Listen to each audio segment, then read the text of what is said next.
আপনি হয়তো ভাবছেন আর এমন কি ওয়েস্ট ইন্ডিজের বিপক্ষে কেন 50 ওভার বাংলাদেশ ব্যাট করতে পারবে না? বাংলাদেশ পারেনি। সবশেষ 10 ওয়ানডে ম্যাচের ভেতরে 8টাতে বাংলাদেশ পুরো 50 ওভার ব্যাট করতে পারেনি, তার আগে আসলে অল আউট হয়ে গেছে। ওয়ানডে ফরম্যাটে বাংলাদেশের পারফরমেন্সের অবস্থা ভয়াবহ। সবশেষ যে 12টা ম্যাচ বাংলাদেশ খেলেছে সেই 12 ম্যাচের ভেতরে বাংলাদেশ হেরেছে 10 ম্যাচে, একটা মাত্র ম্যাচ জিতেছে এবং একটা ম্যাচ পরিত্যক্ত হয়েছে। এই যখন অবস্থা তখন তো আসলে শঙ্কা জাগে ঘরের মাটিতে ওয়েস্ট ইন্ডিজের বিপক্ষে বাংলাদেশ জয় পাবে তো।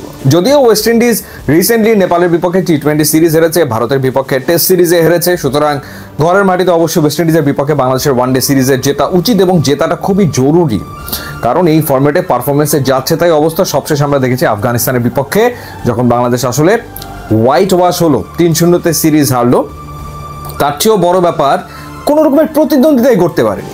ব্যাটসম্যানরা লম্বা ইনিংস খেলা তো দূর কি বাত, তারা আসলে মাঝারি মানের ইনিংস আসলে খেলতে পারছে না। এর ভেতরে মেহেদী হাসান মিরাজের অধিনায়কত্ব নিয়ে প্রশ্ন উঠে গেছে, উঠবে না কেন? রেজাল্ট তো আসছে না। মেহেদী হাসান মিরাজ যে 10টা ম্যাচে নেতৃত্ব দিয়েছেন, 9টাতে বাংলাদেশ দল হেরেছে, একটা মাত্র ম্যাচে জয়লাভ করেছে। অথচ মেহেদী হাসান মিরাজ গত 3-4 বছরে টেস্ট এবং ওয়ানডেতে বাংলাদেশের সবচেয়ে ধারাবাহিক পারফর্মার। হয় তিনি ব্যাটিংয়ে অবদান রেখেছেন অথবা বোলিং অবদান রেখেছেন, বাট ক্যাপ্টেন্সি তো ডিফারেন্ট একটা বিষয়। অধিনায়কত্ব করাটা আলাদা একটা গুণ। এখন সেই গুণটা মিরাজের ভেতরে আছে কিনা? শোনা যাচ্ছে যে তিনি কিছুটা সেলফিশ।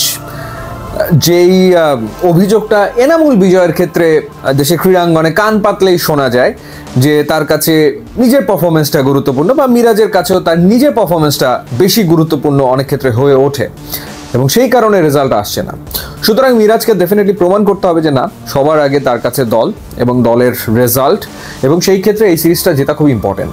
ধরুন ওয়েস্ট ইন্ডিজের বিপক্ষে যদি বাংলাদেশ ওয়ানডে সিরিজ হেরে যায়, সেই ক্ষেত্রে কি আপনার মনে হয় যে মেহেদী হাসান মিরাজ অধিনায়ক থাকবেন? আমার তো মনে হয় না সেই ক্ষেত্রে বিসিবি আর মিরাজের ওপরে অধিনায়কত্বের ভার দিতে চাইবে।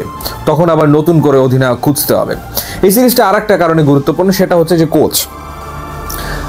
বাংলাদেশের কোচ সালাউদ্দিন এবং ফিল সিমন্স এই জুটি কাজ করছেন এবং টি20তে তারা বেশ কিছু সাফল্য পেয়েছেন, কিন্তু ওয়ানডেতে তো তারা বারবার ব্যর্থ হচ্ছেন, সাফল্য সেখানে পাওয়া যাচ্ছে না। গ্লোবাল টুর্নামেন্টে সাফল্য তো আসলে আসছে না। চ্যাম্পিয়ন্স ট্রফি, সেখানে বাংলাদেশ ভালো খেলতে পারেনি।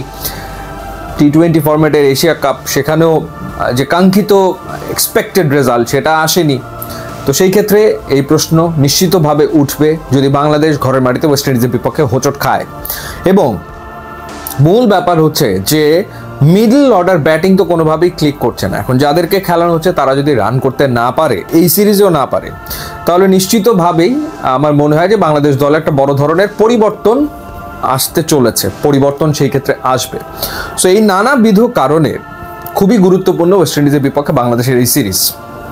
একই সাথে আবার টনি হেমিং তিনি উইকেট তৈরি করেছেন, সেই উইকেটের আচরণ সম্পর্কে আসলে বাংলাদেশও বুঝে উঠতে পারছে না যে নতুন উইকেট, একেবারে কালো উইকেট কেমন বিহেভ করবে। এবং সেই উইকেট আবার দেখা গেল এমন হয়ে গেল যে হিতে বিপরীত হলো, বাংলাদেশের বিপক্ষে চলে গেল, এমনটা আবার যাতে না হয় সেই ভয়ও পাচ্ছেন আমাদের ক্রিকেটাররা। বারবার তারা উইকেট দেখছেন, উইকেট নিয়ে তারা চিন্তা করছেন।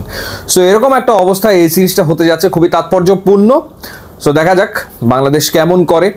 ওপেনিংয়ে সৌম্য সরকার, সাইফ হাসান, এই ডুও কেমন করে সেটাও আসলে দেখার বিষয় তো আসলে রয়েছে। এছাড়া মিডল অর্ডারে যারা খেলবেন তারা ক্লিক করেন কিনা, নতুন একজনকে ট্রাই করা হবে, মাহিদুল ইসলাম অঙ্কন, সে কেমন করে। সো ওভারঅল আমার মনে হয় যে একটা চাপের ভেতরে বাংলাদেশ দল রয়েছে এবং সেই চাপকে তারা কতটা হ্যান্ডেল করতে পারছে, সেই চাপের বিপক্ষে তারা পারফর্ম করতে পারছে কিনা, সেটাই এই সিরিজে দেখার বিষয়। ইউটিউব, ইনস্টাগ্রাম লিঙ্ক দেওয়া আছে, আপনার যোগ দিলে খুবই খুশি হবে। And thanks for watching.